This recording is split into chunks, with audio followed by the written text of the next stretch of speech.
मासी रखना तो बहुत सारे खतरात मोल लेना है। बाज़ औक़ात डाकुओं से मिल जाती है मासी, मुखबिरी करती है। बाज़ औक़ात घर में जवान लड़की है तो उसकी मुखबिरी हो जाती होगी। बाज़ औक़ात कहाँ सोना रखा है, कहाँ चांदी रखा है, सब पता चल जाता होगा मासियों के जरिए। फिर कभी घर में नरमी गर्मी होती है, बेटी की, माँ की, बहू की लड़ाई, ये भी बातें बाहर मेरा ख्याल है मासी फॉरवर्ड करती हो इधर उधर, तो ताज्जुब नहीं। हर मासी ऐसी नहीं होती होगी, लेकिन मतलब यह कि मैं जो बोलना चाहता हूँ सब समझ सकता। अल्लाह मेरी मासियों को भी हिदायत दे। बेपर्दगियां, मासियां बहुत बेपर्दगियां करती है बेचारियां, और बहुत गुनाहों में पड़ती हैं। ये मासी रखना और गुनाहों के बगैर रखना इस दौर में, वो भी वल्लाहु आलम बिस्सवाब, कोई रखता होगा अपने उसने जन रखते हैं, लेकिन बज़ाहिर जुए शीर लाने के मुतरादिफ मुझे लगता है। शरीयत में गुंजाइश है, लेकिन वो रास्ता इतना तंग है कि जिसकी इंतहा नहीं।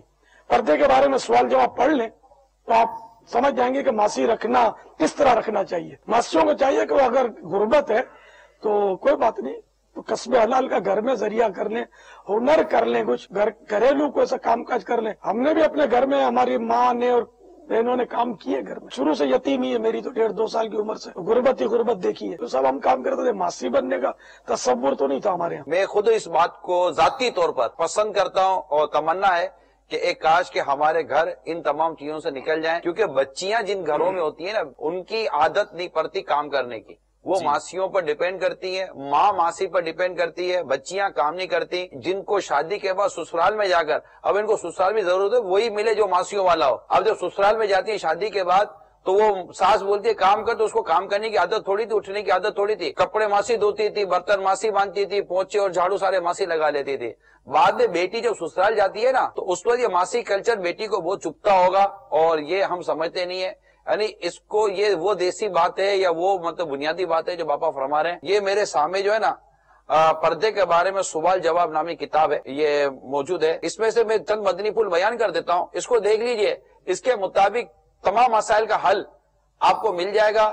जवाज और अदम जवाज, यानी जायज और नाजायज दोनों बातें सामने आ जाएंगी।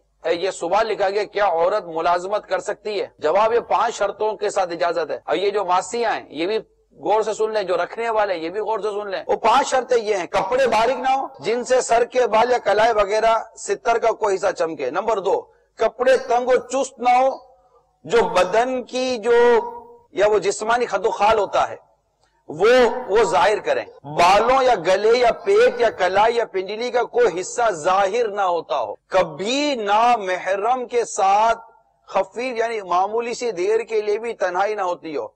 और 5, उसके वहां रहने या बाहर आने जाने में कोई मज़ीना फितना यानी फितने का गुमान ना हो।